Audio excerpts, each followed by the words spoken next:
Boards and booze, booze and boards, drinks and beers, fight some hordes. Drank too much, forgot our swords, ran back home, filled our gourds, got drunk again, sang some chords. Boards and booze and boards, with Mickey and Jeb. Hi, everybody. Jeb is lame. Oh. Mickey's not lame. Just Jeb. Hi everyone, Booze and Boards, Mickey and Jeb. Keep the lame part in. I did it again. I'll keep it, and All right, I'll be anyways. like, what an idiot Jeb is, just standing there. All right. Okay. Hey, Jeb, So I only have... I was on the phone today with a friend. Yeah? And Like he this? said, yeah, I was like, hey friend. Was what's it up? me? No, not you. Damn. A different friend. He was like, Jeb, I got some hot news for you. There's this wizard in his tower. He's out of town, so you guys are free to go steal his stuff. But you only got 10 minutes. So what are we going to do, Mickey? Go on a heist. Oh yeah. 10-minute heist.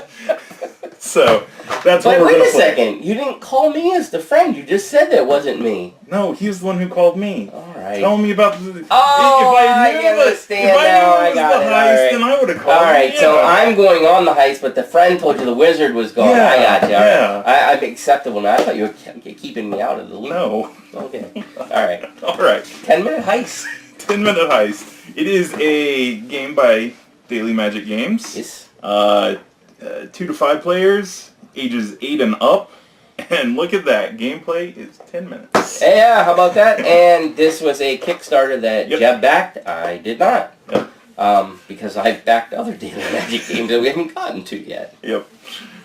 So pretty much we already told you the game's about a wizard who's out of his tower and all the players play as thieves who are stealing his treasure.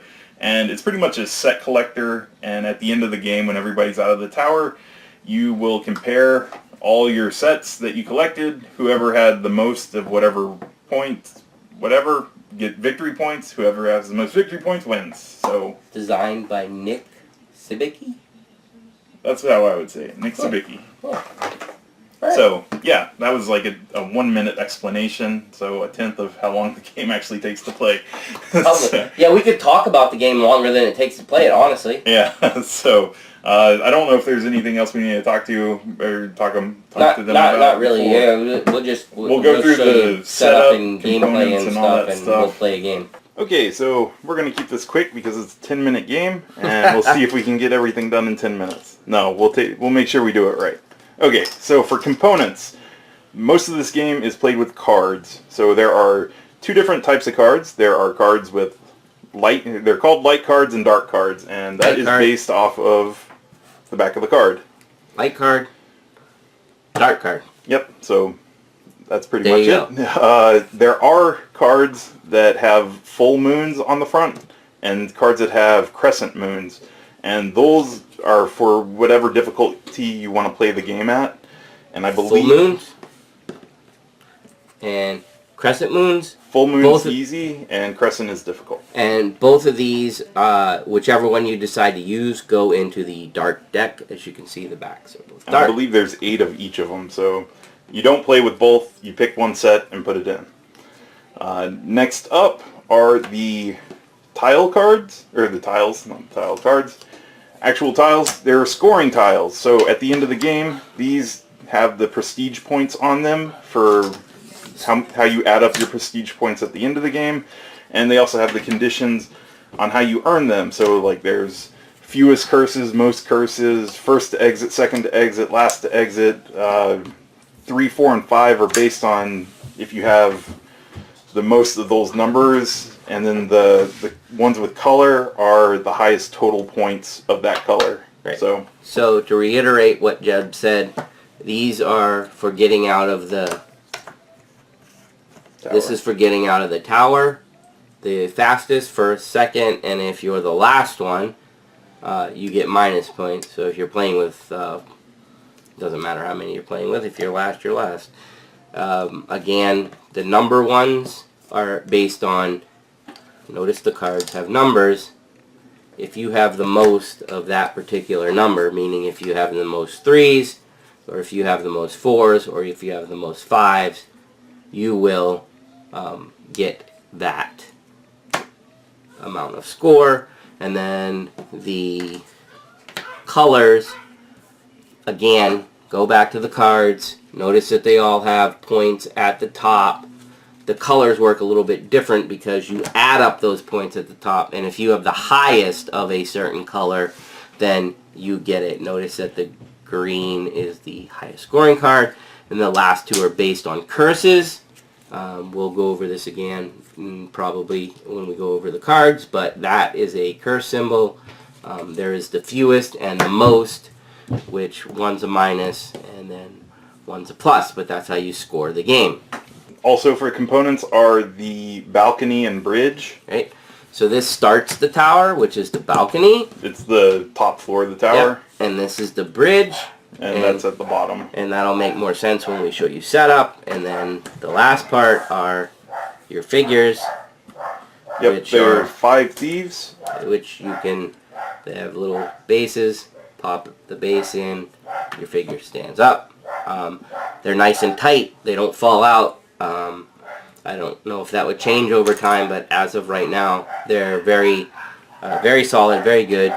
If you're creatively inclined, they give you 2 blank ones to make up scoring of your own. You could think of something that, you know, related to a set building thing and make your own. Yep. Jeb and I have never been inclined to make any of these. Maybe one day.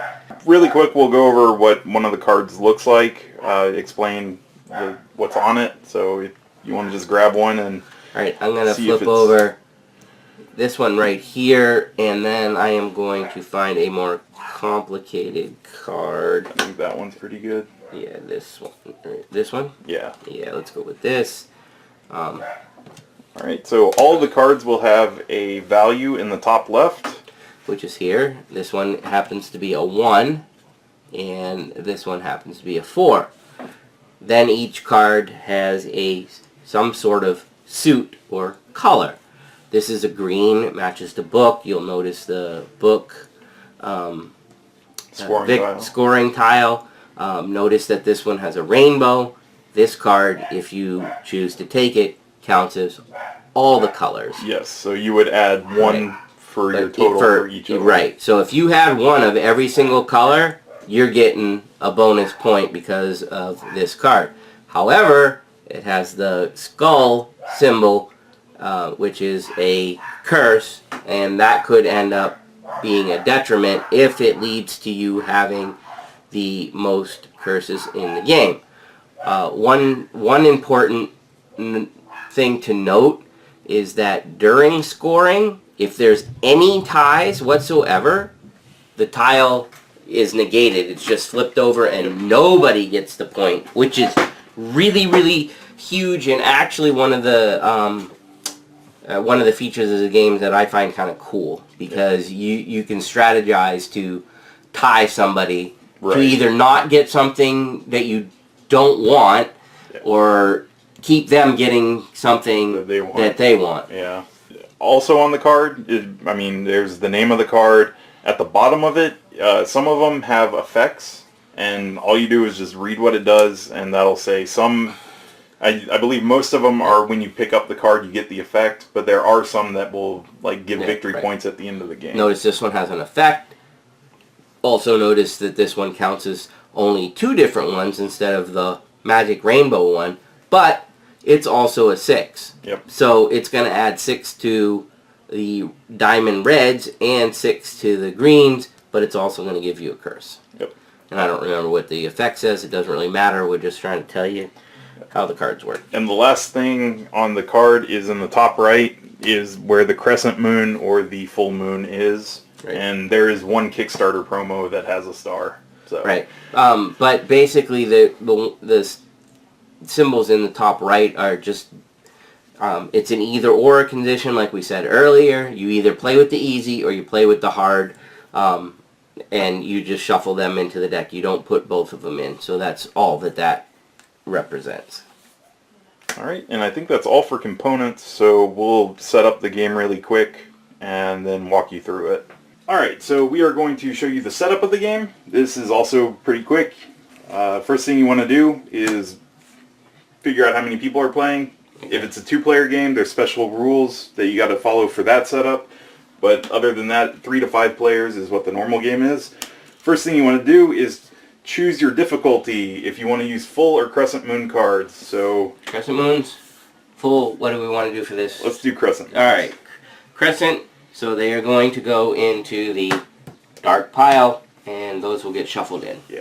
And we will set the full moons aside, and I will shuffle while Jeb flaps. All right. So next thing you do is place the balcony in the top left. So the balcony tile will go to the top left of the tower. Next is shuffle the light deck and deal 5 face up next to the balcony, and then 5 below to form the first 2 floors of the place. So literally, you just go by the balcony and deal 5 cards in a row. Is it 5? Yep. And then another row.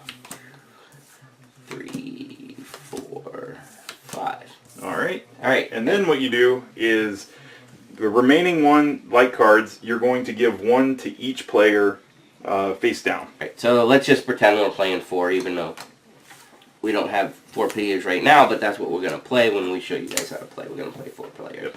Then the remainder of the light cards get returned to the box. Yep. They're and out. I would say don't look at them, because that actually could be Yeah. information that would be useful. Yep. Next up, shuffle the dark deck. The player can look at their card, just don't reveal it. Yeah. So the dark deck includes those crescent moons that we added for this. And So how many rows do we finish off with, Jeff? it's going to be 6 floors going down, and there's one special thing you got to remember about it. 3, 4, I'll save that when we get there. 5. And then watch. 1, 2, 3, 4. What do I do with this one, Jeb? Keep it face down. No! So the very last floor, the very last tile is face down. That's a mystery tile. Notice that there are still cards left. That helps keep the game random. Yep. Best way to put it, so you get something different every time. Again, don't thumb through the cards that were left over, because that'll give you a hint on what's out there. Next is to place the bridge in the bottom down here. So you place that there, and then you put the first to exit and last to exit, or second to exit, under it. And then you take the last to exit and place it over here. And this is all pretty much a reminder that people who exit at certain times will get these points. You want to take all the scoring tiles and put them to the side of the tower. Just so everybody can see them. It really doesn't matter where you Yeah. put them. Jeb and I like to put the ones that are going to score off of colors in a little group, the curses in their own group, and then the numbers in their own group, so that you can, in our opinion, you can easily scan at a section and know what you may or may not want to go for in terms of scoring. Yep. Alright, and then the very last thing is every player will choose a thief and put their thief on the balcony. Right. So, choose your thief, and You can just throw 2 in. right? yeah, I didn't grab all the things, but you'll see it when we play, but they start here. Yep. Right. And then you just select the first player, Yeah. which you can follow the rules, you can pick it yourself, whatever. We do our own thing, because that's how we go. Now you want to know how to play the game, right? So simple. Yep. All it is the players, on their turn, they will pick up a card and move their person to that spot where the card was. Right. And it's just going to keep going around the table until everybody leaves the tower. Right. First thing, Mickey, you want to do an example of your turn. Okay, so, yeah, literally, I can take my figure, I can pick a card on the board. Let's see. Oh, that's got a curse. I don't think I want to do that yet. Maybe I'll look at my card, see what I have.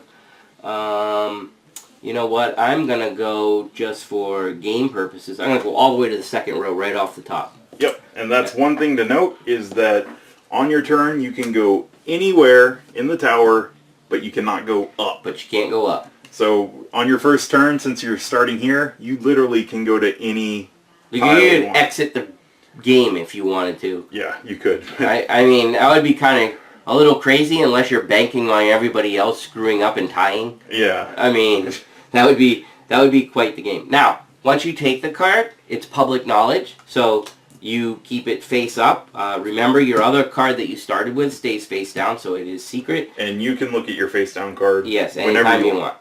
So and then it would be the next player's turn. So I am going to just grab this guy over here, Okay. and that's my card. Right. So literally, that's how quick turns are. Just an important note, like Jeb said, he can go anywhere down there.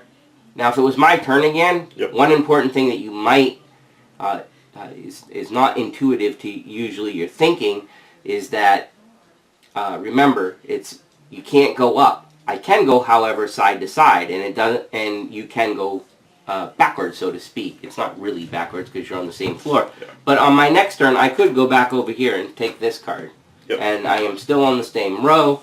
I have this. So for me, my options, I can go to any of these 4 or below. Right. So everything above me is now off limits. I can't touch it. So I'm just going to go here again, and I'm going for green.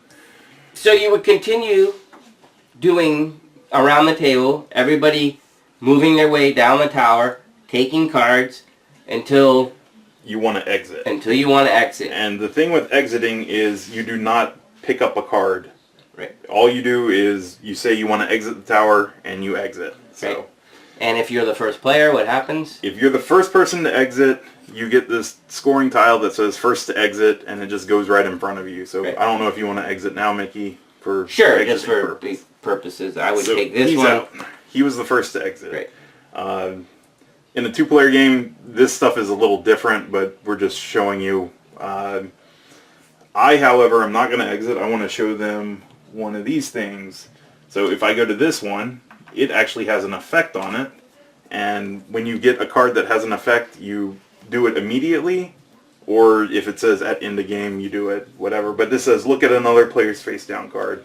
So I could look at Mickey's face down card. That would be kind of huge during the game. And also notice how silly it would be for somebody to exit right away. If Mickey had exited, Jeb could just dominate every single scoring thing on the board. I mean, assuming it was a 2-player game, he'd have to compete against some other players if there were other playing.